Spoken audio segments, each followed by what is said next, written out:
शलोम। Hallelujah.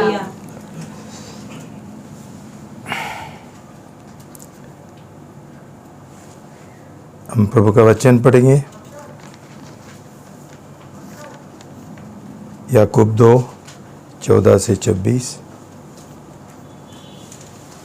James 2:14-26, याकूब 2:14-26 हम सब साथ में मिलके पढ़ेंगे।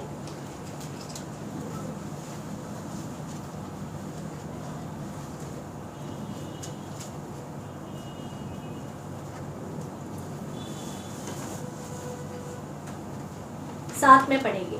हे मेरे भाइयों, यदि कोई कहे कि मैं विश्वास करता हूँ पर कार्य न करे तो इससे क्या लाभ?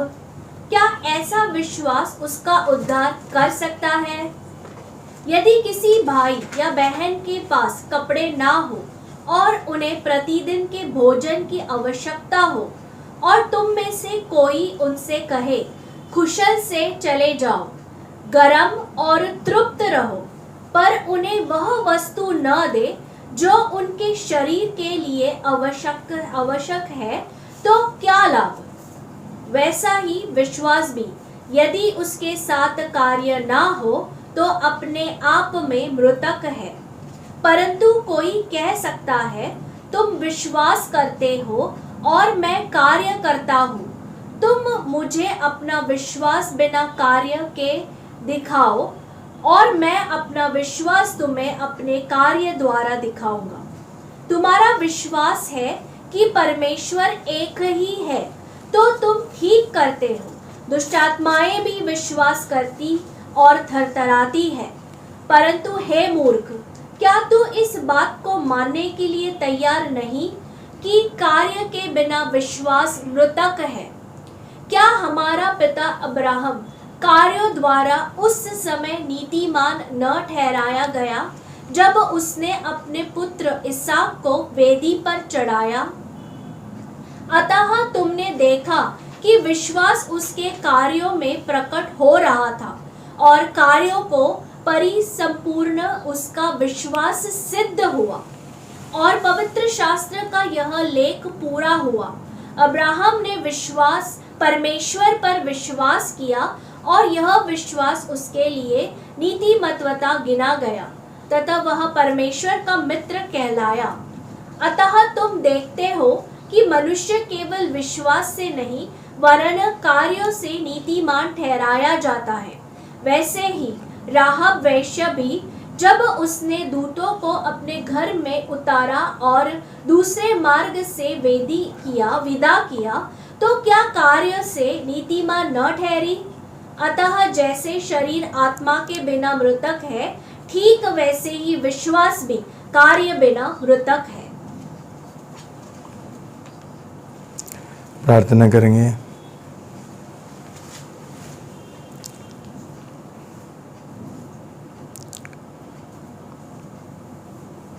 पिता परमेश्वर, हम आपको बहुत धन्यवाद देते हैं कि विश्वास एक दान है आपके ओर से, और यह हमारा कामों के वजह नहीं है। क्यों? ये आपका एक मुफ्त हमारे लिए दान है जो आपके ऊपर विश्वास करते हैं।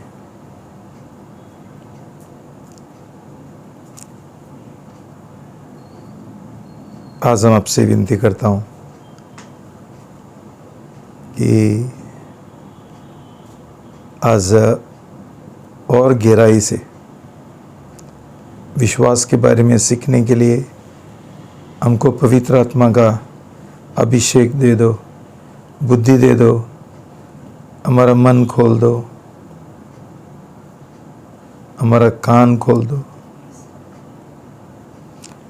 ताकि विश्वास का सही अर्थ और मतलब हम समझ सके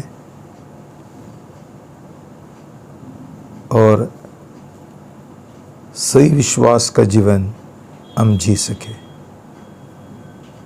धन्यवाद, अपने प्रार्थना सुन लिया।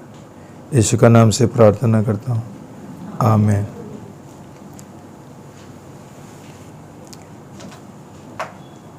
भाई बहनों, पिछले बार हम ये 4 बुनियादी हकीकतें बारे में सीखा था। एक है कि प्रभु यीशु मसीह हमारा पापों की वजह उसने खुद का जान दिया, क्रूस के ऊपर लहू बहाया और हमारा पापों का दाम उसने चुकाया।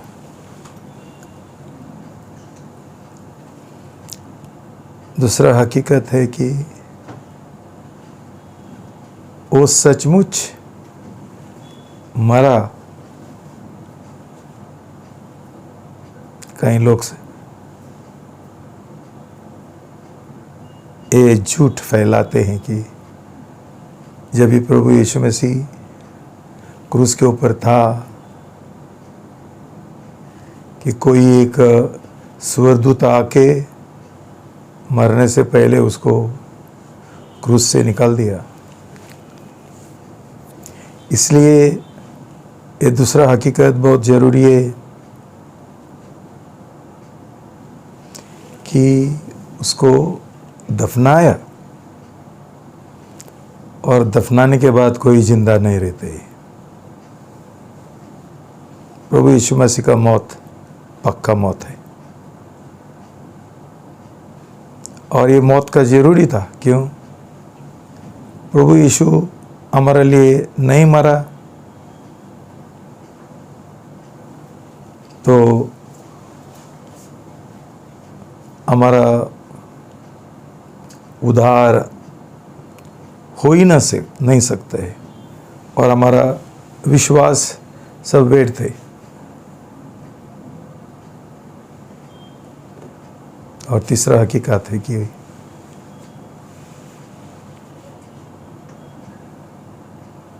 प्रभु यीशु मसीह तीसरा दिन मौत से जी उठा। और चौथा है, जो इसके ऊपर विश्वास करेंगे ये लोगों को नीतिमत्व का दान मिलता है, उद्धार का दान मिलता है। भाई बहनों, इसमें कभी कभी बहुत मसीह लोगों का दिमाग में एक उलझन पैदा होता है।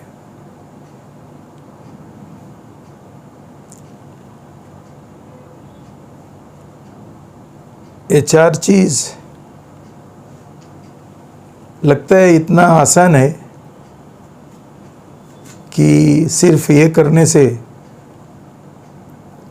हमारा उद्धार होता है, हमारा पाप क्षमा होता है, हमको नीतिमत्व का दान मिलता है, सब कुछ होता है। भाई बहनों,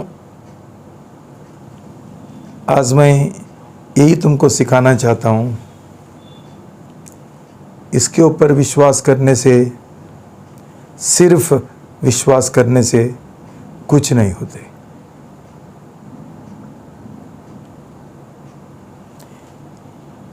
ये विश्वास को दिमाग का विश्वास बोलते हैं। दिमाग का विश्वास से किसी का उद्धार नहीं होते।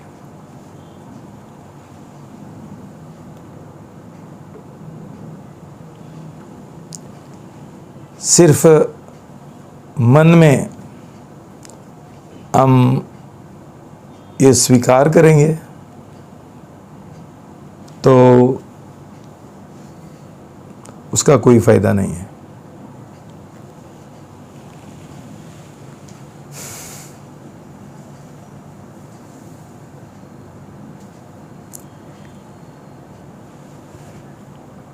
भाई बहनों, ऐसा एक चीज है जिसको बोलते हैं व्यक्तिगत तौर से एक प्रत्युत्तर, एक प्रतिक्रिया भी होती है।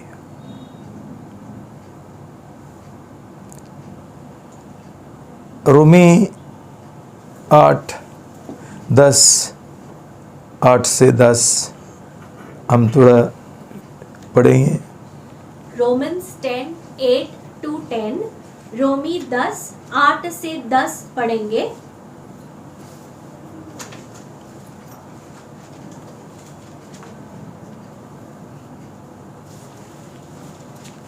परंतु वह क्या कहती है? वचन तेरे निकट है, तेरे मुंह में है, तेरे हृदय में है, अर्थात विश्वास का वह वचन जिसका हम प्रचार करते हैं, कि यदि तू अपने मुख से यीशु को प्रभु जानकर अंगीकार करे और अपने हृदय में यह विश्वास करे कि परमेश्वर ने उसे मृतकों में से जीवित किया, कि तू उद्धार पाएगा। मनुष्य तो हृदय से विश्वास करता है, जिसका परिणाम नीतिमत्वता होता है, और मुंह से अंगीकार करता है, जिसका परिणाम उद्धार होता है। भाई बहनों, प्रभु का वचन बोलता है कि विश्वास सुनने से होते हैं। परमेश्वर का वचन रेमा सुनने से होते हैं।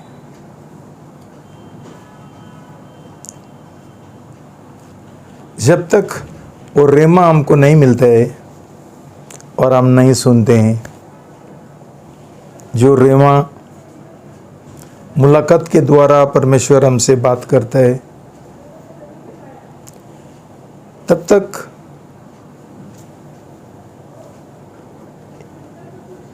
जो हम विश्वास करते हैं वो विश्वास दिमाग का विश्वास होता है। तो एक बार जब भी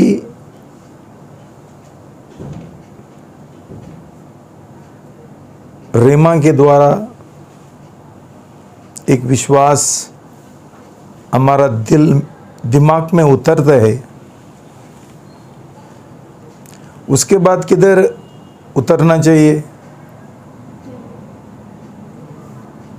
मुंह में। ये एक स्टेजेस है, स्तर है।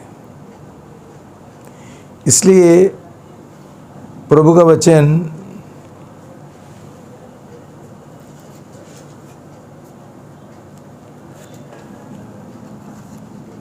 मुंह को बहुत ये देता है, महत्व देता है।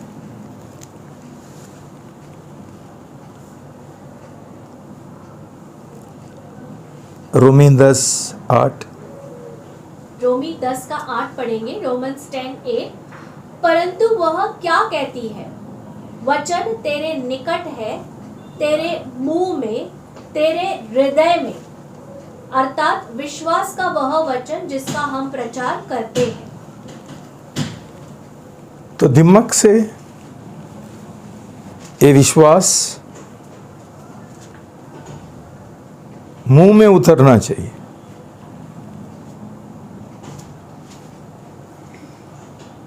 इसके लिए बोला कि जो विश्वास हमारा दिमाग में आ गया वो हमने मुंह से कबूल करना है।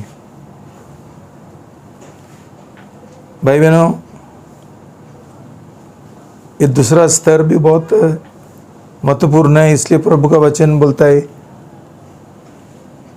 कबूल करो, अंगीकार करो।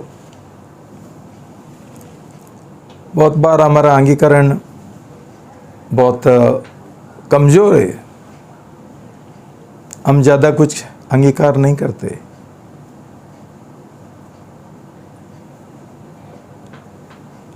एक खुश खबर जो होती है वो हम जोर से अंगीकार करते हैं, सब लोगों को बताते हैं। आज मैं पास हो गया, मुझे डिस्टिंक्शन मिला, 100% रिजल्ट आ गया, मुंह से कबूल करते हैं। लेकिन आज मसीह लोगों का बीच में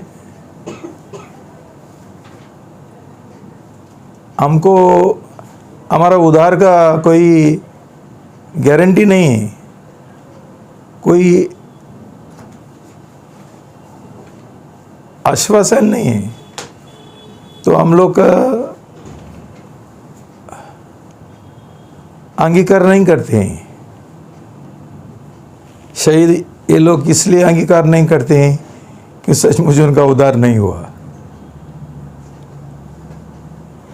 हमको हमारा उद्धार का किसी को ही ये नहीं है, आश्वासन नहीं है कि मैं जानता हूँ कि मेरा उद्धार हुआ, आज मैं मरेगा तो मैं प्रभु के साथ रहेगा। कोई बोलते ही नहीं, कोई अंगीकार नहीं करते कि सचमुच उनका उद्धार ही नहीं हुआ, क्या अंगीकार करेंगे।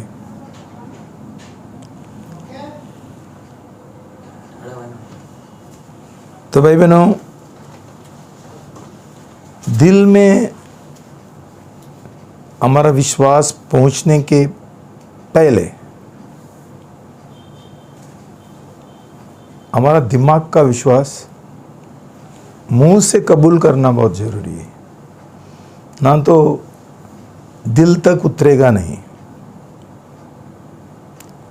जो विश्वास परमेश्वर को चाहिए वो दिमाग का विश्वास नहीं है, वो दिल का विश्वास है। तो इसलिए ये नया लोगों के लिए और हमारा पुराना जो विश्वासी बोलते हैं उनके लिए भी बहुत महत्वपूर्ण है। उनको एक चुनौती है, उनका खुद का विश्वास जांचने के लिए। जो विश्वास उनके अंदर है वो नकली है, मरा हुआ है, और सही और जीवित विश्वास है। 2 कोरिन्थी 4:13 2 Corinthians 4:13, 2 कोरिन्थी 4:13 पढ़ेंगे।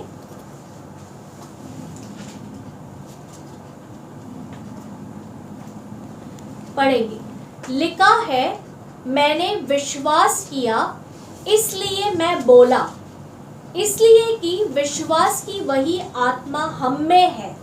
हम भी विश्वास करते हैं और इसलिए बोलते हैं। तो भाई बहनों, फिर एक बार हमको वचन बोलता है कि जब भी हमको विश्वास होता है, हम बोलना बहुत ज़रूरी है, कबूल करना बहुत ज़रूरी है। वो हिसाब से मुझे लगता है कि शायद बहुत लोगों का विश्वास मरा हुआ विश्वास है। हम कुछ कबूल करते ही नहीं। शायद हम प्रार्थना का समय उसका जिक्र करते हैं, लेकिन हमारा अंदर ये एक अनुभव नहीं है और एक आनंद नहीं है, एक आश्वासन नहीं है, खातरी नहीं है कि सचमुच हमारा विश्वास हो गया। तो भाई बहनों, इसके लिए प्रभु का वचन बोलता है that you confess with your mouth. मुंह से अंगीकार करो। Chapter 10 verse 9. रोमी 10:9 पढ़ेंगे कि यदि तू अपने मुख से यीशु को प्रभु जानकर अंगीकार करे और अपने हृदय में यह विश्वास करे कि परमेश्वर ने उसे मृतकों में से जीवित किया, तो तू उद्धार पाएगा।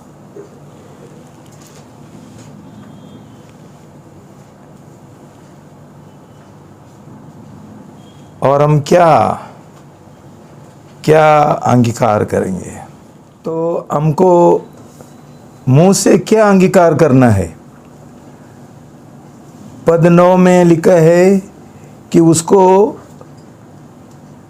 प्रभु यीशु मसीह को तुम्हारा जीवन का प्रभु, मालिक, बादशाह ये रूप से अंगीकार करो। और उसके बाद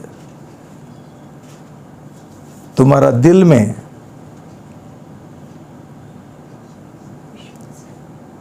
विश्वास करो कि परमेश्वर ने उसको मौत से जिलाया। तो भाई बहनों, ये दिमाग का बात नहीं है। क्यों? हम क्या अंगीकार करने गए हैं? सिर्फ ये 3-4 जो बुनियादी हकीकत है? नहीं, हम ये अंगीकार करना है कि जब भी हमको ये 3 जो हकीकत है और हमारा दिमाग में हम ये स्वीकार किया, और उसके बाद हमने हमारा दिल में उसको स्वीकार किया, ये हम अंगीकार करने गए। तो ये स्वीकार करने का जो है, एक दिल का बात है।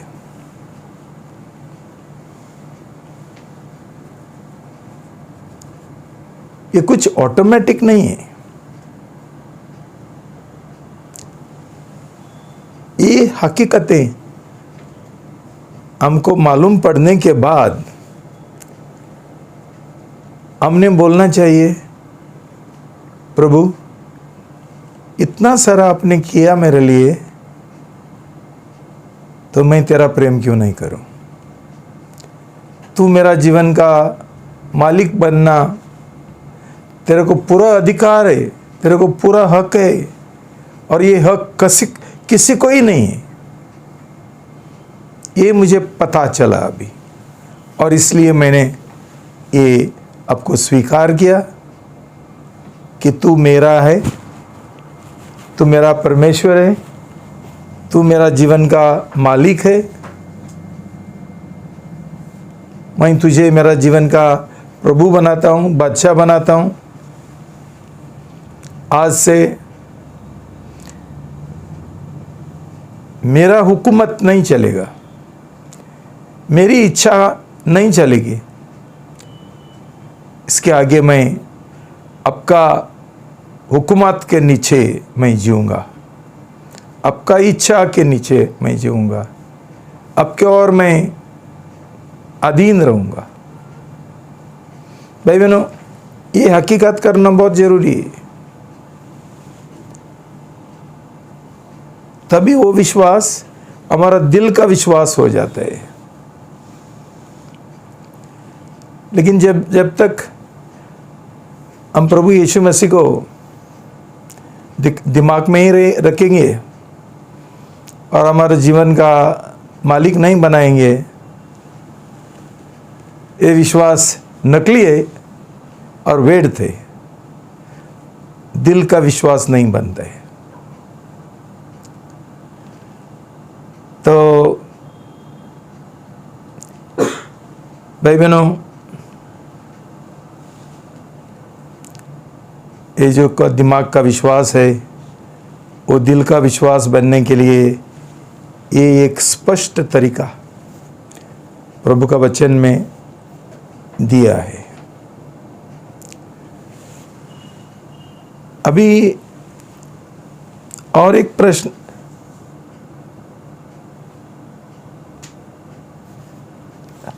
तो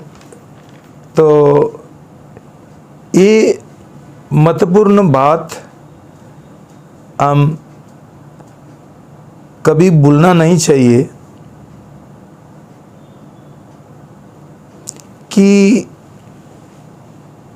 हर एक जो बात है, हकीकत है, उसके लिए हमारा व्यक्तिगत जो प्रतिक्रिया है, प्रत्युत्तर है, जवाब है, वो महत्वपूर्ण है।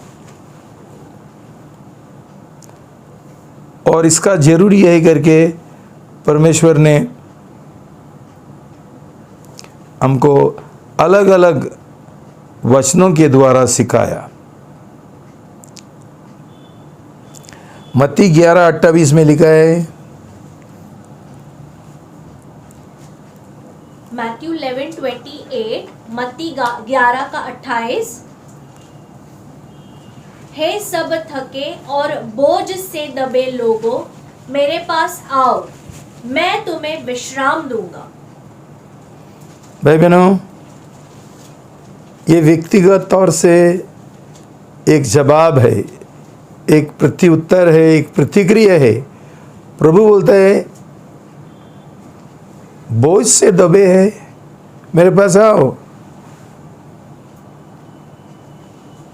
समझो एक डॉक्टर बोलता है, मेरे पास कैंसर का इलाज है, तुम्हारा अंदर कैंसर है, मेरे पास आओ। और समझो वो व्यक्ति कभी जाता ही नहीं। ये जो निमंत्रण है उसको वो जवाब नहीं देता है और डॉक्टर के पास जाने के लिए तैयार नहीं है, तो उसको चंगाई कैसे मिलेगी? वो ठीक कैसे होगा? तो आओ, प्रभु के पास जाना, उसके ऊपर विश्वास करना, ये प्रत्युत्तर जवाब बहुत महत्वपूर्ण है।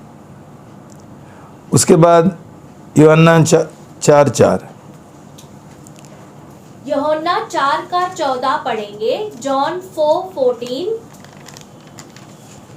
परंतु जो कोई उस जल में से पिएगा जो मैं उसे दूंगा, अनंत काल तक प्यासा न होगा, परंतु वह जल जो मैं उसे दूंगा उसमें अनंत जीवन के लिए उमड़ने वाला जल का सोता बन जाएगा।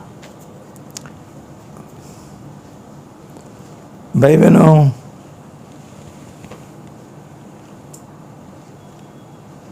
कोई ऐसा प्यासा होता है और हमारा सामने पानी का बॉटल रहता है, तो हमको प्यास बुझाने का है तो जाके पानी पीना है। तो ये एक हमारा प्रत्युत्तर है, पियो। ये बुझाने का है आपका प्यास, आओ और जो मेरे पास पानी है वो पियो, तो कभी वापस प्यासा नहीं होगा। ये व्यक्तिगत से प्रत्युत्तर है, जवाब है। बाद में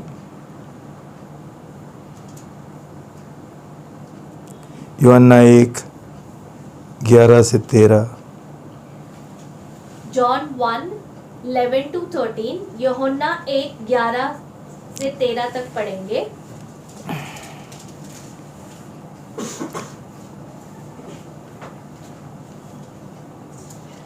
वह अपनों के पास आया और उसके अपनों ने उसे ग्रहण नहीं किया, परंतु जितनों ने उसे ग्रहण किया उसने उन्हें परमेश्वर की संतान होने का अधिकार दिया, अर्थात उन्हें जो उसके नाम पर विश्वास करते हैं।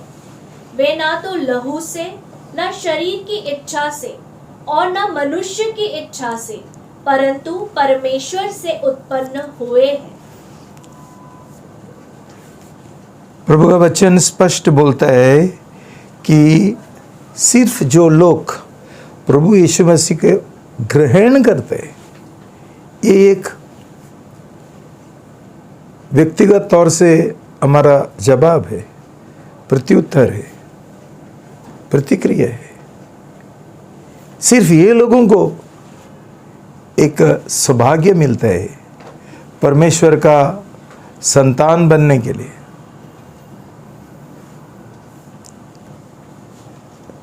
रेवलेशन 3:20, प्रकाशित वाक्य 3:20 पढ़ेंगे हम सब साथ में। देख, मैं द्वार पर खड़ा हुआ खटखटाता हूँ। यदि कोई मेरी आवाज सुनकर द्वार खोले तो मैं उसके पास भीतर आकर उसके साथ भोजन करूँगा और वे मेरे साथ। तो भाई बहनों, प्रभु यीशु बोलता है, मैं तुम्हारा दिल का जो द्वार है वहाँ मैं खड़ा हूँ और खटखटाऊँ। तुम खोलेंगे तो मैं जरूर आएगा। हम खोलने के तैयार नहीं हैं। जो प्रभु के पास जो हमारे लिए दान है, तोहफा है, आशीष है, वो हमको कैसा मिलेगा जब भी हम द्वार खोलने के लिए तैयार नहीं। प्रभु उसका उधार लेकर खड़ा है। हमारा जीवन का बाहर हम उसको अंदर लेंगे। प्रभु बोलता है, मैं जरूर आऊँगा और साथ साथ तुमको उधार का दान देगा। हर एक जो तुम्हारा ज़रूरत है वो पूरा करेगा, तुमको आशीषों से भरेगा। लेकिन हमारा विश्वास का प्रत्युत्तर नहीं है तो क्या फायदा। तो ये रीति से भाई बहनों हमको समझ सकते हैं कि क्यों आज तक हमारा विश्वास नकली विश्वास है। हम विश्वास बोलता है, शायद हम दिमाग का विश्वास के बारे में बात करते हैं, लेकिन उसका कोई प्रयोजन नहीं है, उसका कोई फायदा नहीं है। इसलिए हम जो विश्वासी बोलता है वो सचमुच लोग अविश्वासी है। दिमाग का विश्वास लेकर चलता है कि प्रभु यीशु मसीह हमारे लिए मरा, हमारे लिए दफनाया और हमारे लिए जी उठा। ठीक है, लेकिन उसके लिए हमारा फ़ायदा क्या है जब भी उसको हम हमारा जीवन का प्रभु, मालिक, बादशाह आज तक बनाया नहीं। हम आज भी हमारा इच्छा के अनुसार जीना चाहते हैं, जो हमको चाहिए वैसा करना चाहते हैं और यीशु को उल्लू बनाते हैं। प्रभु प्रभु, आपको याद है ना मत्ती 7 में बोला, तुम मुझे क्यों प्रभु प्रभु बोलते जब भी तुम मेरा इच्छा नहीं करते। वो सचमुच हमारा प्रभु होता था, हम उसका इच्छा के अनुसार चलते थे। आज हम हमारा खुद का इच्छा के अनुसार चल रहे। हम किधर विश्वासी है। भाई बहनों, ये समझना बहुत ज़रूरी है कि हर एक जन ने ये हमको उधार पाने का है, सही विश्वास पाने का है। तो व्यक्तिगत तौर से जवाब देना, सिर्फ दिमाग का विश्वास नहीं, लेकिन दिल का विश्वास हम पाना बहुत ज़रूरी है। अभी दूसरा एक बात है जो याकूब हमको सिखाता है।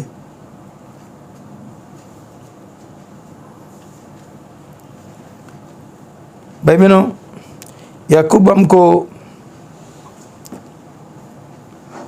मुर्दा और जीवित विश्वास के बारे में सिखाता है।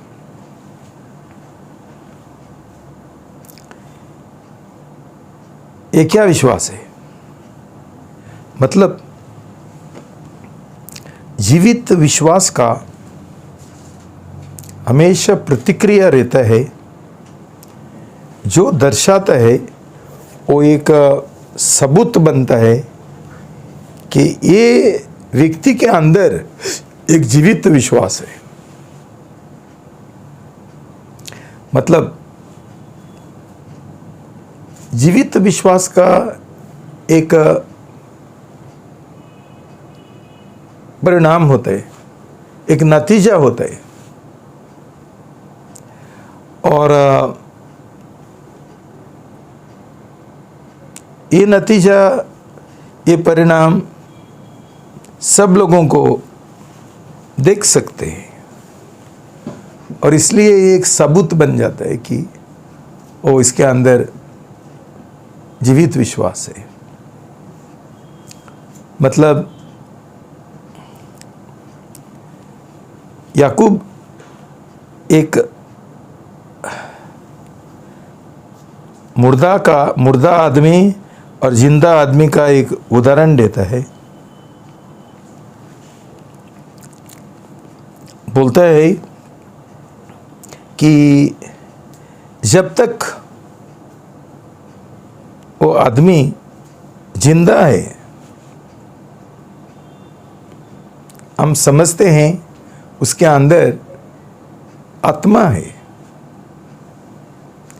जब भी वो आदमी, वो इंसान मर जाता है, तभी उसका आत्मा चले जाता है। एक बार आत्मा चले जाने के बाद वो मुर्दा आदमी कुछ नहीं कर सकते, हाथ पैर चला नहीं सकते, चल नहीं सकते, बात नहीं कर सकते, कुछ काम नहीं कर सकते।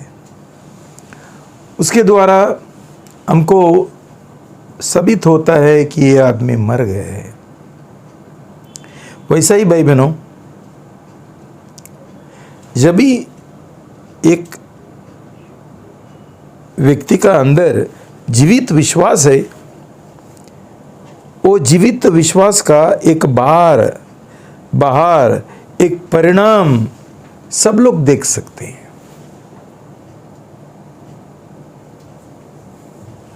हम बोलते थे एक जिंदा आदमी है, तो हम उसको देखते हैं कि वो बहुत सारा काम करता है, भागते दौड़ते हैं, और ये नहीं करेगा तो हम जरूर बोलते हैं वो मर गए। वैसा ही भाई बहनों, हम कितना ही भी बोलेंगे हमारा अंदर विश्वास है, लेकिन हम विश्वास का जीवन नहीं जीता है। हमारे जीवन में विश्वास का कार्य नहीं है, इसका मतलब यह आदमी मुर्दा है।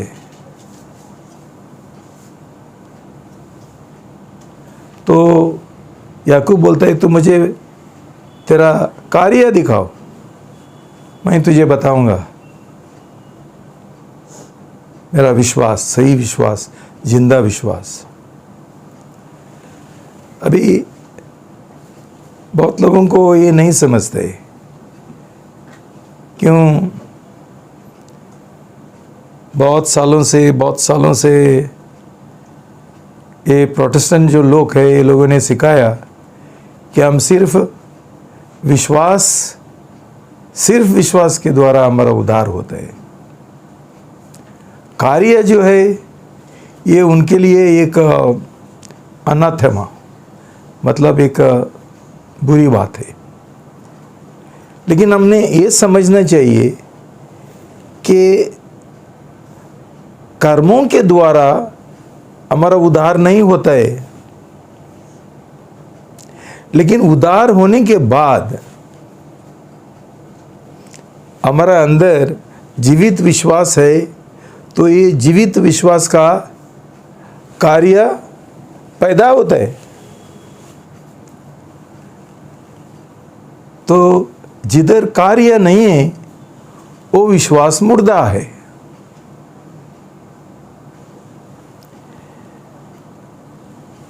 यहाँ बहुत सारा उदाहरण याकूब ने दिया। बोलता है एक विश्वासी भाई है जो बीमार है, वो भूखे है, वो नंगा है। हम उसको बोलेंगे हाँ कुशल से चले जाओ, खुशहाली से चले जाओ, और उसके लिए वो कुछ नहीं करता है। ये आदमी का विश्वास मुर्दा है।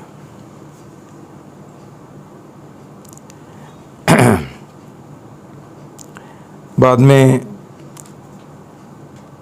रेहाब के बारे में बोलता है, दुष्ट आत्मा के बारे में बोलता है।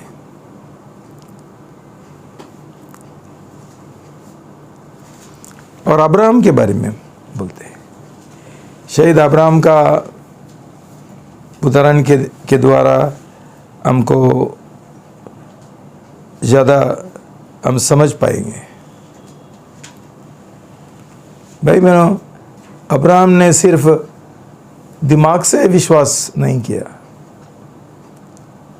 उसने परमेश्वर का जो रेमा है उसके ओर इतना विश्वास किया कि वो हमेशा परमेश्वर के ओर आज्ञाकारी था, आज्ञाकारी और अधीन था। जो जो परमेश्वर उसको बोलता था वो करता था। उसने कभी शक नहीं किया, कभी एक सवाल भी नहीं पूछा। मतलब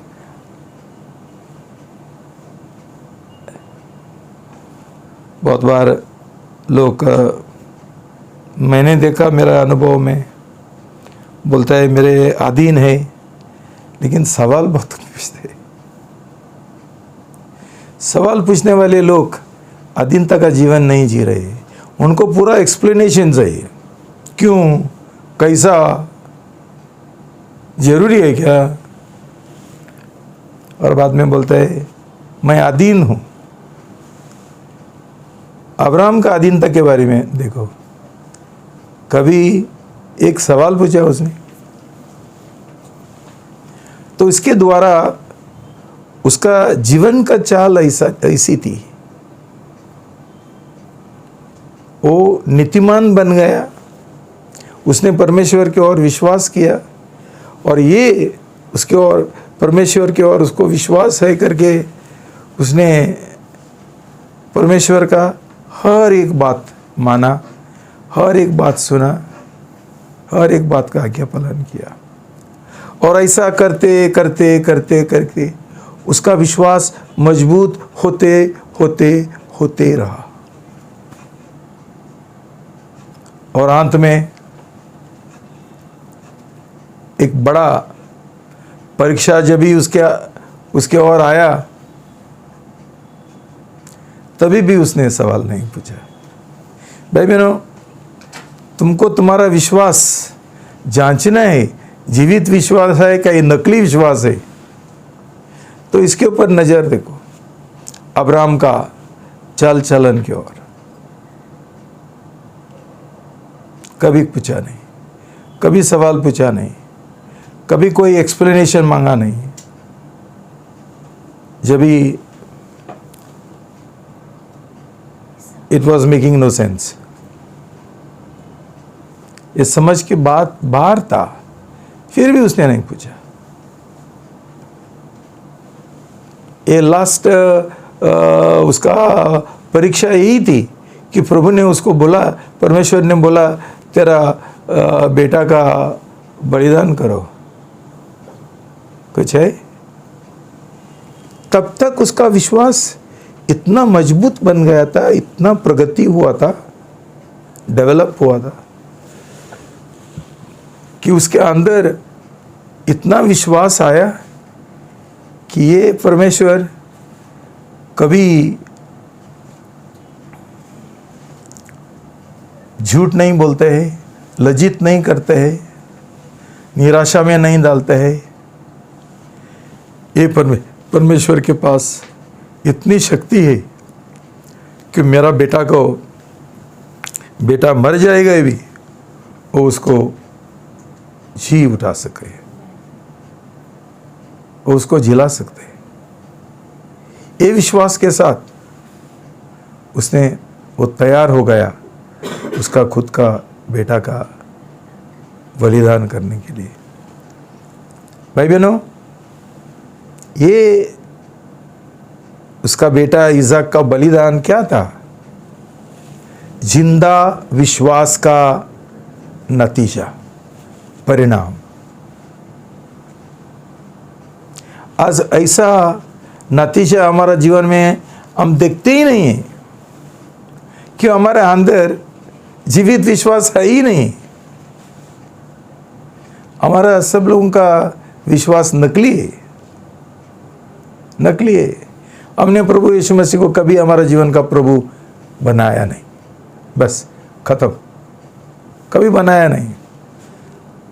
हम सिर्फ बपतिस्मा लेकर बैठा है ये संसार का और आशीष पाने के लिए। हमको वही उसका ही ये है, ज़्यादा दिलचस्पी है। ये सब बातें हमको,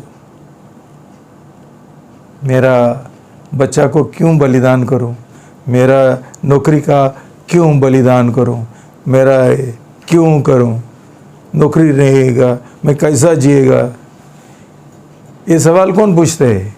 अविश्वासी लोग। विश्वासी लोग जानते हैं कि मेरा परमेश्वर को ये ताकत है, ये शक्ति है कि मेरे पास नौकरी भी नहीं रहेगा कि वो मेरा देखभाल कर सकते हैं। ये चीज़ मैंने मेरा खुद का जीवन में देखा है। परमेश्वर ने कैसा मुझे मेरी नौकरी छोड़ने के लिए बोला, जब भी मेरा 3 बच्चे थे। आज तक 1990 मैंने मेरा नौकरी छोड़ दिया। आज 2021 कुछ कमी नहीं हुआ। ऐसा जिंदा विश्वास हम कभी कर सकते हैं जब भी हम प्रभु यीशु मसीह को हमारा जीवन का प्रभु बनाया, हमारा मालिक बनाया। तभी हमको कोई डर नहीं, क्यों? है ना, पापा है ना,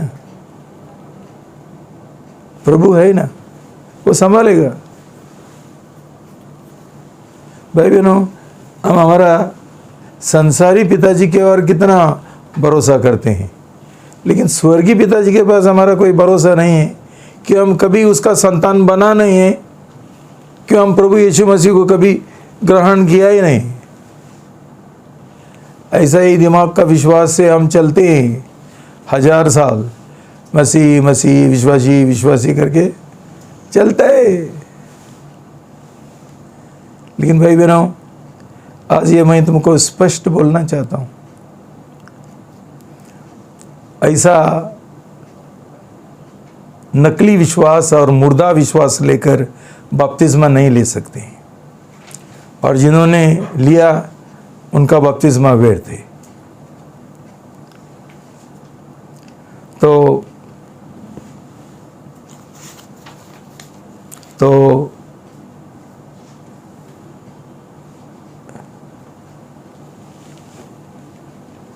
मैं प्रभु को धन्यवाद देता हूँ कि वो हमको ये जीवित विश्वास और दिल का विश्वास के बारे में हमको ये सिखा रहे हैं। आपका जो विश्वास है वो जांचो और देखो कितना ये विश्वास तुम्हारा सही है कि नकली है। और जितना हम हमारा विश्वास में आगे बढ़ेंगे उतना ही हमारे लिए फ़ायदेमंद होगा। प्रार्थना करेंगे, प्रभु हमारा आंखें खोल दो ताकि हम जानें हमारा विश्वास सही है गलत है।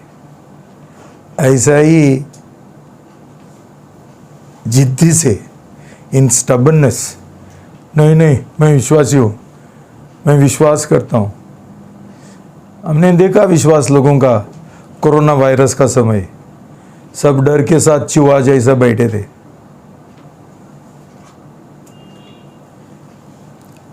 ऐसा हजार हजार लाखों लाखों मसीह लोग है पूरा दुनिया में, जिनको शैतान ने इकट्ठा किया है और ऐसा गलत कलीसिया में उनको भरा है। लेकिन ये है एक गो डाउन,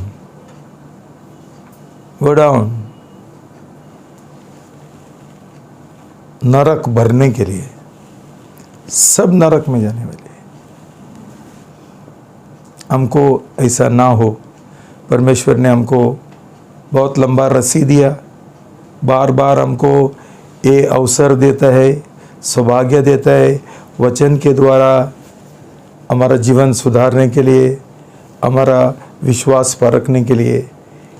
ये अवसर हम खोएंगे नहीं, हम उसका फ़ायदा उठाएंगे और प्रार्थना करेंगे, प्रभु मुझे सही विश्वास का जीवन जीने के लिए अब मदद करो, अनुग्रह दे दो, पवित्र आत्मा का शक्ति दो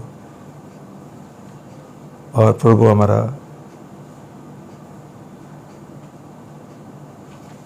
प्रार्थना सुनेगा। जय मसीह की। प्रभु तुमको आशीर्वाद दो। प्रार्थना करेंगे।